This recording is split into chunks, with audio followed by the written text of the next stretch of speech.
Pada episode yang lalu, telah diceritakan bahwa keinginan Hawa untuk memakan buah dari surga telah terwujud oleh bakti seorang anaknya yang bernama Sis.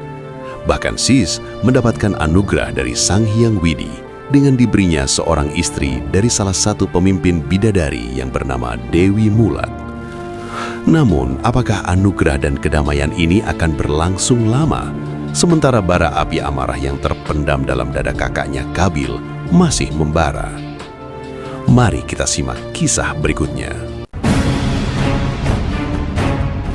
Saat itu, ketegangan dan amarah yang memuncak yang selama ini mengendap di hati Kabil akhirnya mencapai titik didih. Kabil tak kuasa lagi mempertahankan kesadaran dirinya, maka dengan langkah lebar dan kasar, ia mendatangi kediaman Habil, adiknya sendiri. Matanya nyalang penuh amarah saat ia berdiri di depan pintu rumah Habil.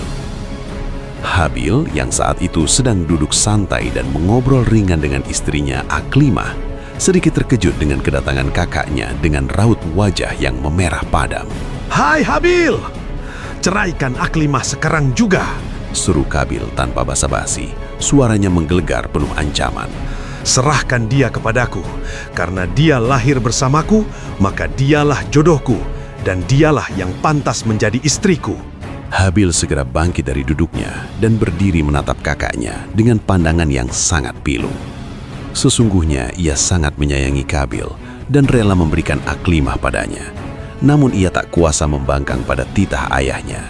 "Kakang, maafkan aku. Aku tidak bisa melakukannya. Seandainya ini bukan perintah dari ayah, sudah pasti aku akan menyerahkan Aklimah padamu. Namun kakang, ini bukan hanya sekedar keinginanku, melainkan keputusan ayah yang harus kita patuhi," jawab Habil dengan nada rendah, mencoba meredam suasana. Kabil yang hatinya sudah tertutup oleh angkara murka, membentak Habil dengan sangat kasar. "Diam kau!" Suaranya menggelegar, wajahnya memerah, karena merasa harga dirinya telah diinjak-injak. "Lupakan perintah ayah yang tak adil itu.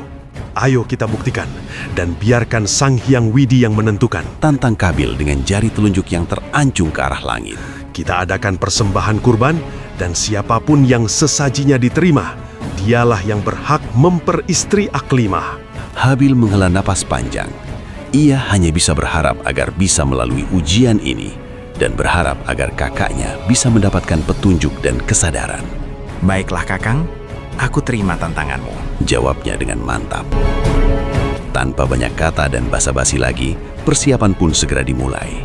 Sebagai seorang petani, Kabil segera mengumpulkan semua hasil buminya.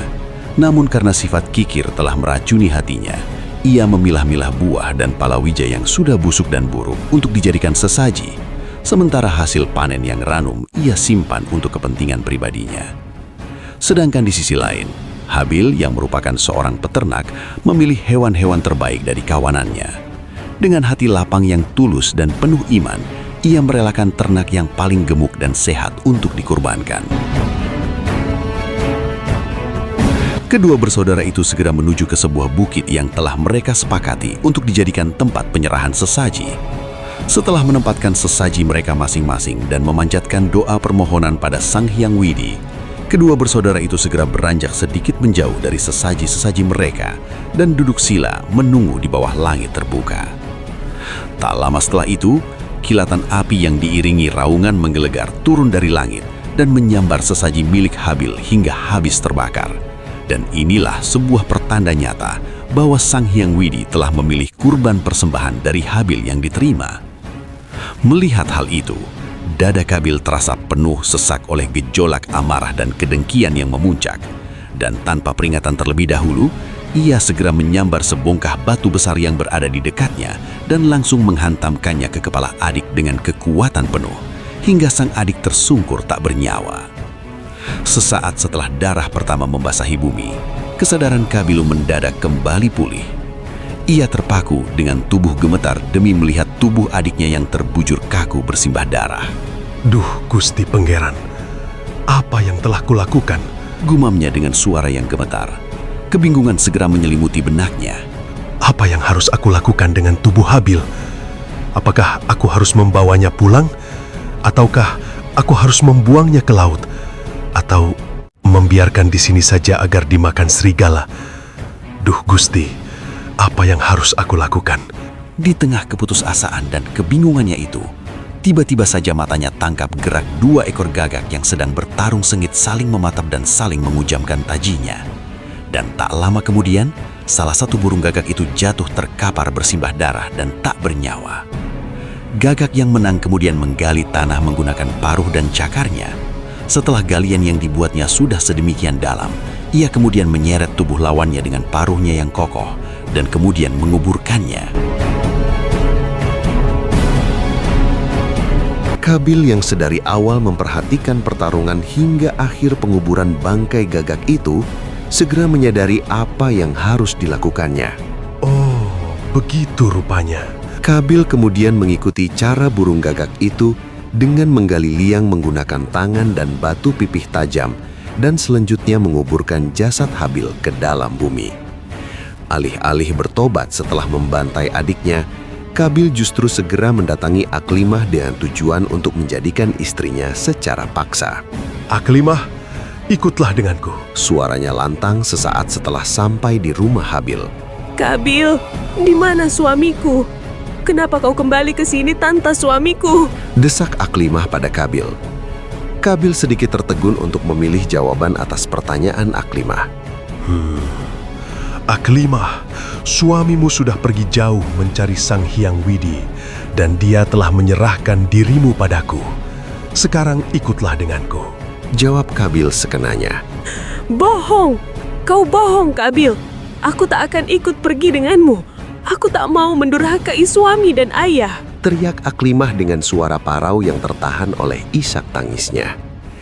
Demi mendengar teriakan Aklimah yang menyakitkan hatinya, Kabil kembali kehilangan kendali dan memukul Aklimah hingga jatuh pingsan, lalu membopongnya dan membawanya lari menjauh dari negeri Kusnia Malabari. Sementara itu, di dimensi lain, sosok Ajajil yang sejak lama juga menyimpan bara dendam karena diusir dari surga, ia selalu mengamati garis keturunan Adam dengan seksama dan penuh tipu daya. Ia juga mengetahui bahwa keturunan Sis akan menjadi manusia-manusia utama. Ia kemudian memohon kepada Sang Hyang Widi agar diberikan seorang putri, dan doanya dikabulkan.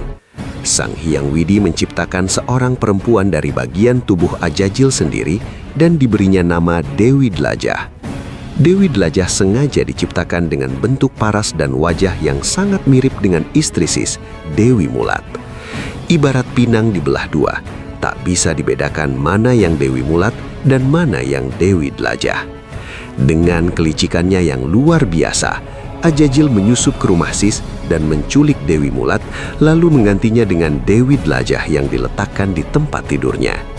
Sis yang tidak menaruh curiga menyetubuhi Dewi Dlajah yang ia kira adalah istrinya sendiri, dan Dewi Dlajah tak menolaknya, karena ini adalah perintah dari Ajajil ayahnya. Setelah benih utama Sis telah tertanam pada rahim Dewi Dlajah, Ajajil segera mengembalikan Dewi Mulat yang asli ke rumah Sis. Hari berganti hari, pekan bergulir berganti bulan, dan waktu pun berlalu hingga tiba saatnya kelahiran anak Dewi Mulat, yang juga bersamaan dengan kelahiran anak dari Dewi Dlajah. Dewi Mulat melahirkan saat matahari terbit. Ia melahirkan seorang bayi laki-laki normal dan seberkas cahaya ajaib. Sementara itu, di tempat yang paling tersembunyi, Dewi Dlajah melahirkan segumpal darah yang berkilauan tepat saat matahari terbenam. Ajajil yang tanggap akan Sasmita, ia segera menggenggam erat segumpal darah yang dilahirkan oleh anaknya, Dewi Dlajah, dan melesat dengan kekuatan gaibnya menuju kediaman Sis. Ia segera menangkap seberkas cahaya yang dilahirkan oleh Dewi Mulat dan segera menyatukannya dengan darah berkilauan dari Dewi Dlajah. Dan atas kehendak Sang Hyang Widi, persatuan unsur itu mewujud menjadi seorang bayi laki-laki yang aneh. Tubuhnya tidak bisa diraba dan memancarkan cahaya terang bagai rembulan. Tak lama berselang, Adam datang untuk melihat kedua cucu dari garis keturunan Sis tersebut. Anak yang normal ini kuberi nama Anwas. ujar Adam dengan nada penuh misteri. Dan bayi yang bercahaya ini, dia aku beri nama Anwar. Adam menatap Anwar dengan pandangan yang dalam seolah mengorek isi dari tubuh cucunya itu. Anwas kelak akan menurunkan para pemimpin umat, sedangkan Anwar, ia akan memilih jalan hidupnya sendiri, menjauh dari agama dan ajaranku. Namun meskipun begitu, keturunannya kelak akan menjadi raja-raja dan tokoh besar yang menggetarkan dunia. Mendengar ramalan ayahnya, Sis hanya bisa terdiam dalam kebimbangan, menyerahkan seluruh nasib anak-anaknya kepada takdir Sang Hyang Widi yang misterius. Apakah Anwar benar-benar akan meninggalkan ajaran kakeknya untuk mencari kebenaran di jalannya sendiri? Dan bagaimana persaingan antara keturunan Anwas dan Anwar akan membentuk sejarah peradaban manusia di masa depan? Simak kelanjutan kisahnya hanya di Wayang Opo Maneh. Terima kasih telah bergabung dan sampai jumpa.